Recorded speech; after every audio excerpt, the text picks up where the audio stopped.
In this lecture, we will discuss mathematical transforms in general. This topic area are mathematical transforms. The Laplace transform and Fourier transform are two examples of a more general category just known as integral transforms. So in this lecture, we'll discuss that in a more general sense. So first of all, we want to look at the general form of an integral transform. This is our function f of time, where time is our variable that's being transformed. It doesn't have to be time, it just is in my particular example. This function of time is multiplied under integration by something called the kernel function. That's a function of both the variable time as well as the transform variable u. Now that's integrated over some period of time, depending on the type of transform, from t1 to t2 across dt. So t is the variable in the integral. U looks like a constant. So basically the function that comes out of this integration is going to be a function of u. This function k is known as the kernel function, u is the transform variable, and f of t is the original function that will be transformed. So in many ways, we can almost view the integral transform as kind of a filtering technique or a weighting function, where the output of the transform operation gives an idea of the content of the kernel function at a given value of u that was present in the function f of t. Sometimes there is an inverse transform that exists, and that will involve an inverse kernel function. So we could take our transform function, which is a function of u, integrate across u over some range with this inverse kernel function. Now the kernel is said to be symmetric if the variables u and t can be interchanged to take the inverse transform without changing the function k. Turns out there are actually very few symmetric transforms in practice. Integral transforms are used because they can take problems and map them into an easier space for a solution than the inverse transform applied in order to get our solution back in the space of interest. So there are a wide range of integral transforms, and as stated earlier in the lecture, we've already looked at Laplace transforms and Fourier transforms. Those are two of the more well-known transforms in electrical and computer engineering, but there are others as well, and they tend to have specific applications. So here's a table. This particular table was taken from Wikipedia that shows a number of common transforms used in science and engineering, and it shows the kernel function. So here's the familiar Fourier transform. Here's the familiar Laplace transform. In electrical engineering, our transform variable, we use S. This is just written in general here because U is what we're calling our transform variable. So obviously in the Fourier transform, U would be omega. In the Laplace transform, U would be S, and so on. Notice here we have the Hankel transform that involves the Bessel functions. The Hilbert transform is another common transform, and the Hartley transform is also another common transform. So the Fourier transform uses the exponential function with its imaginary exponent as a kernel function. Now in the textbook, when we looked at the Fourier transform, we looked at the trigonometric forms. But as you know, in electrical engineering, we often tend to use the exponential forms that has that e to the j omega t as its transforming function. The transform variable represents frequency space when the input variable represents time. It's also possible to do a spatial Fourier transform. The transform will indicate spatial frequencies. So one example of the use of a spatial Fourier transform is sharp edges, say, in a photograph would represent high spatial frequency content, while very slow gradations in tone or intensity would represent low spatial frequency content. So in general terms, the Fourier transform output is complex, where this is the definition of the Fourier transform. And in electrical engineering, it's common to transform that into radian frequency space. So we tend to come out with f as a function of omega when we transform f of t using e to the minus j omega t as our kernel function. And this is just an example of the Fourier transform. Here is a function f of t. Here is the real part and the imaginary part of its Fourier transform. So the Fourier transform, as you know, is commonly used in signal processing and image processing applications. In the time domain, the Fourier transform is used to determine the spectral or the frequency content of signals, and this can then be used in filter design. In the spatial domain, it's used to determine the spatial frequency content of images. Now, the Hartley transform is a different kind of transform. It was basically developed to provide a real number alternative to the Fourier transform while still finding frequency content within a function. So the Hilbert transform is the kernel function is this cas omega t, where cas omega t, or cas of t, would be the cosine t plus the sine of t. So it's basically just a phase-shifted sinusoid or cosinusoid with some amplitude modulation in order to give you a value of 1 when you integrate that across a period, or across a period. So anyway, the Hartley transform, that square root of 2 just normalizes. That's what I'm trying to say. So the Hartley transform was used so that you could go back and forth between the imaginary nature of the Fourier transform and the real nature of the Hartley transform. And so there's an h of omega and an h of minus omega. So the Hartley transform is not symmetric about the omega axis. So f of omega can be found from the Hartley transform by taking this relationship between the two. The Hankel transform is another transform that's sometimes seen in engineering. It uses the Bessel functions as kernel functions, and so we have a transform order. So the transform of order nu will be the Bessel function of order nu used as our weighting function. In this case, this is illustrating a spatial function using the radial component. Bessel functions, as you know, are the solution to the differential equation given here, where alpha can be a fraction or an integer. If alpha is an integer, Bessel functions are the solution to Laplace's equation in cylindrical coordinates. If it's an integer plus a half, then the Bessel functions are the solution to Laplace's equation in spherical coordinates. Probably the most famous application is that Bessel functions represent solutions to waves in a cylindrical waveguide.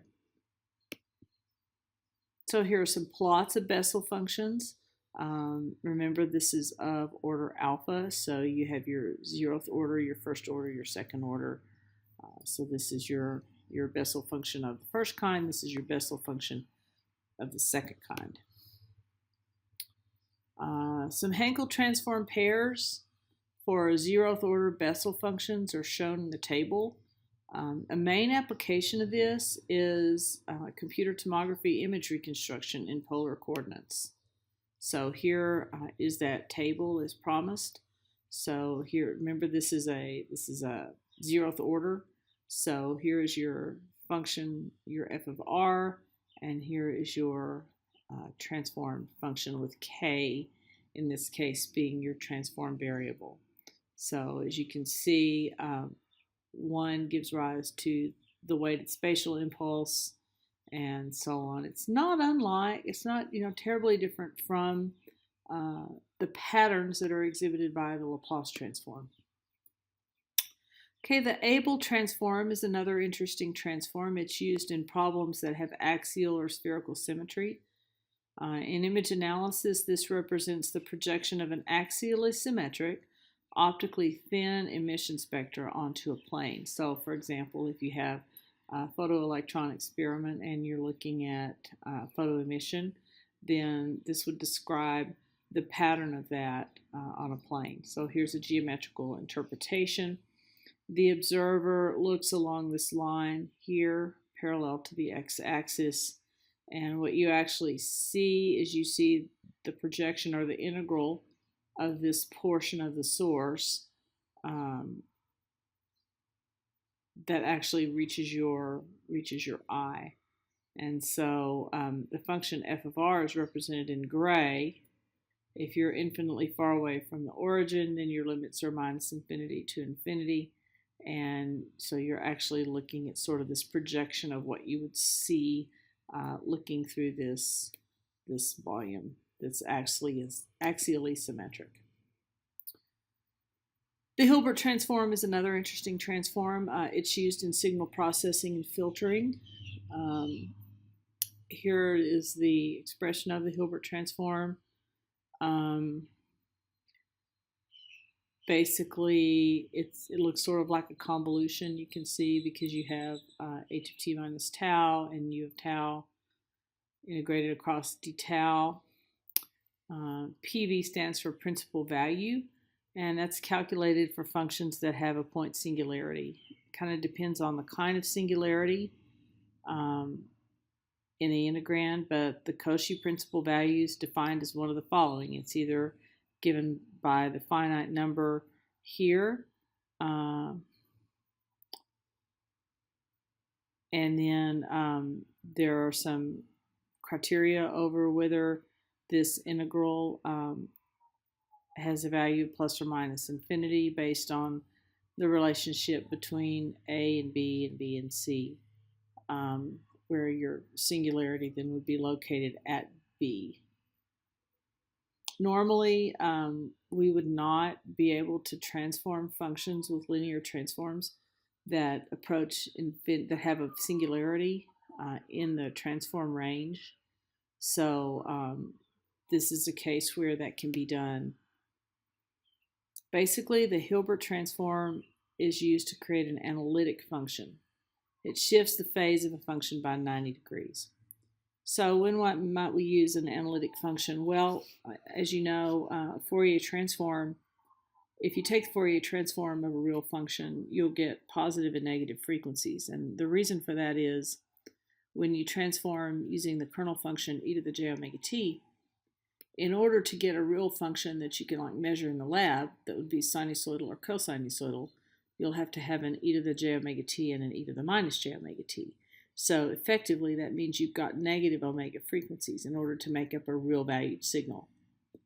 So suppose that we want to design a filter, and let's say we want to filter from 50 radians per second to 100 radians per second. So we might make a little plot that shows a value of 1 from 50 to 100 and a value of 0 elsewhere. Now, because I've specified that using only real values for the frequency, if I now take the inverse transform, what will happen is, in the time domain, I'll actually get a complex function. Because in order to get a real function, I would have to have a complex frequency spectrum. So if we have that kind of problem, we can yield real values for a frequency spectrum if the Fourier transform is done on a function using the Hilbert transform, known as an analytic function. So here's our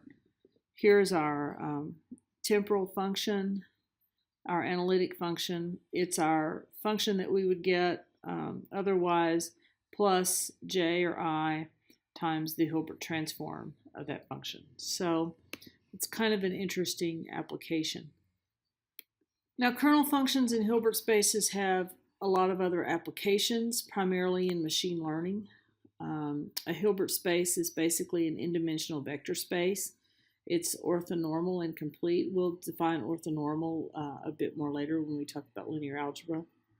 But basically, given a set of inputs and corresponding outputs, our objective is usually to predict an output given a new input. And this can be done using linear regression. And if you've done linear regression before, you may recall that this minimizes the error between a prediction function and some data values.